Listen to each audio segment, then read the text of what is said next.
अब हम आपको आगरा के उस इंजीनियरिंग कॉलेज से एक ग्राउंड रिपोर्ट दिखाएंगे जहां कुछ कश्मीरी छात्र भारत के पाकिस्तान से हारने पर जश्न मना रहे थे और फिर उन्हें गिरफ्तार कर लिया गया। आपको जानकर आज बड़ी हैरानी होगी कि जब हमारी टीम वहां पर पहुंची और हमने इस पर तहकीकात की तो पता चला कि ये सभी कश्मीरी छात्र prime minister special scholarship scheme के तहत भारत सरकार से मिलने वाले वजीफे पर इस कॉलेज में पढ़ रहे थे, यानी इनकी पूरी फीस भारत सरकार देती थी।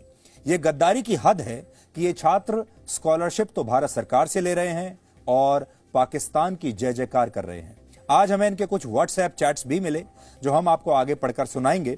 इससे आपको पता चलेगा कि इनके मन में भारत के लिए कितना जहर है, यानी जिस देश में रहते हैं, जिस देश के कॉलेजों में पढ़ते हैं, जिस देश की सरकार से स्कॉलरशिप लेते हैं, उसी देश के लिए इनके मन में कितना जहर है और जो देश इन्हें कुछ नहीं देता नफरत के अलावा, उस देश से इन्हें कितना प्रेम है।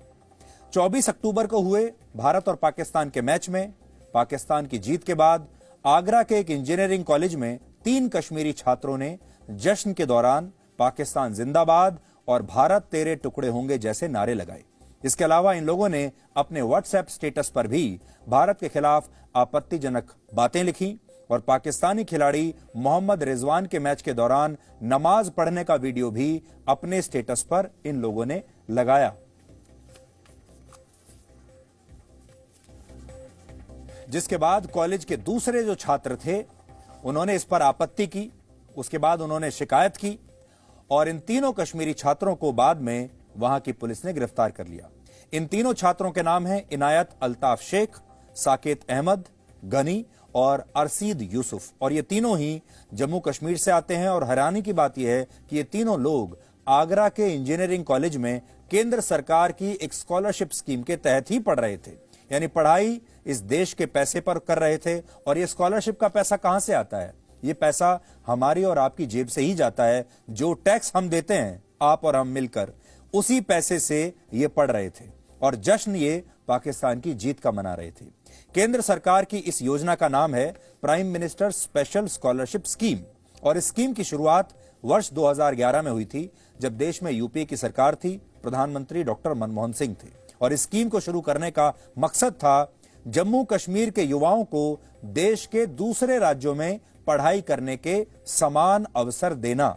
और उसी के तहत ये जो छात्र हैं तो ये कश्मीर के, लेकिन उत्तर प्रदेश के आगरा के एक इंजीनियरिंग कॉलेज में एडमिशन दिया गया और इनकी पढ़ाई का खर्चा भी उठाया गया। और तब से लेकर अब तक हर साल औसतन 4 से 5 हजार, फिर से सुन लीजिए, 4 से 5 हजार कश्मीरी छात्र देश के अलग अलग राज्यों के कॉलेजों और यूनिवर्सिटीज में पढ़ने के लिए आते हैं और उनका पैसा भरती है भारत सरकार।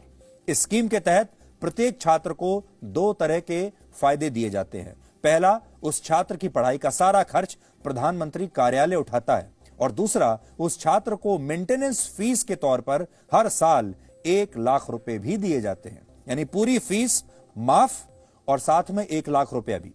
यानी 24 अक्टूबर को आगरा के इंजीनियरिंग कॉलेज में जिन 3 कश्मीरी छात्रों ने पाकिस्तान की जीत का जश्न मनाया और भारत विरोधी नारे लगाए, उन सबको प्राइम मिनिस्टर्स ऑफिस, प्रधानमंत्री कार्यालय से हर साल 1 लाख रुपए की आर्थिक मदद मिलती है। यानी इन्हें पढ़ने के लिए पैसा तो इस देश के प्रधानमंत्री से चाहिए, लेकिन ये गुण पाकिस्तान के गाते हैं और उसी प्रधानमंत्री को गाली देते हैं जिसके पैसे पर पढ़ाई कर रहे हैं। और हमें लगता है कि पाकिस्तान की ताकत उसका परमाणु बम नहीं, बल्कि उसकी ताकत भारत में रह रहे ऐसे लोग हैं जो पाकिस्तान की जीत का जश्न मनाते हैं और भारत से गद्दारी करते हैं।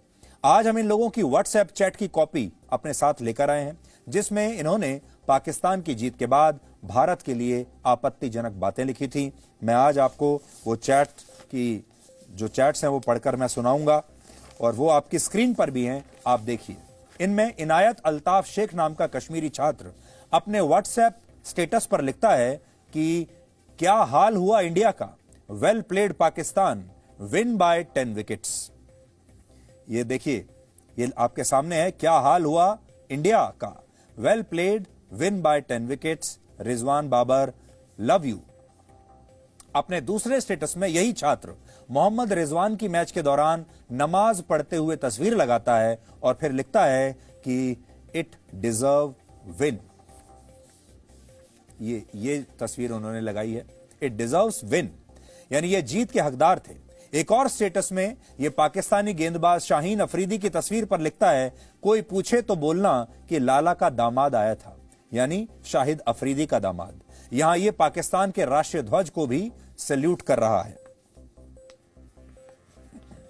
अरसीद यूसुफ नाम का छात्र अपने व्हाट्सएप चैट में लिखता है कि कश्मीर मेरा देश है जो अप्रत्यक्ष रूप से पाकिस्तान का हिस्सा है। फिर वो लिखता है कि समझ रहे हो। दूसरी तरफ से जब एक छात्र इससे पूछता है कि क्या भारत तुम्हारा देश नहीं, तो ये लिखता है कि मेरा देश कश्मीर है। इसी चैट में ये हमारे देश के लिए अपशब्द भी लिखता है और पाकिस्तान की तारीफ करता है। इस मामले में जो एफआईआर दर्ज हुई है उसमें भी इस घटना के बारे में विस्तार से जिक्र किया गया है।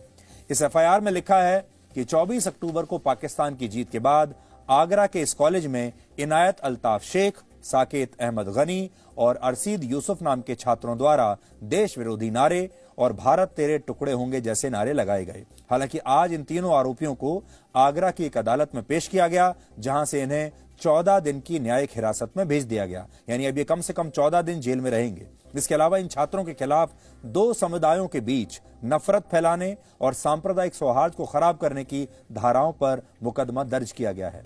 जिस कॉलेज में ये तीनों छात्र पढ़ते थे, वहां की हॉस्टल डिसिप्लिन कमेटी ने भी इन्हें तुरंत प्रभाव से सस्पेंड कर दिया है। हमारी टीम ने आज आगरा के इस कॉलेज में जाकर इस पूरे मामले की तहकीकात की और आपको एक डिटेल्ड रिपोर्ट आज हम दिखा रहे हैं, जिसे देखकर आपको पता चलेगा कि इन लोगों के मन में भारत के लिए कितना जहर है और पाकिस्तान के लिए कितना प्रेम है। अब एक बात और, ये रिपोर्ट देखने से पहले आप सोचिए कि ये लोग इंजीनियरिंग की पढ़ाई इस कॉलेज में कर रहे थे और ये इंजीनियरिंग की पढ़ाई खत्म करके इंजीनियर बन भी जाते। Presenting V News app, available on Google Play and App Store. Download it now.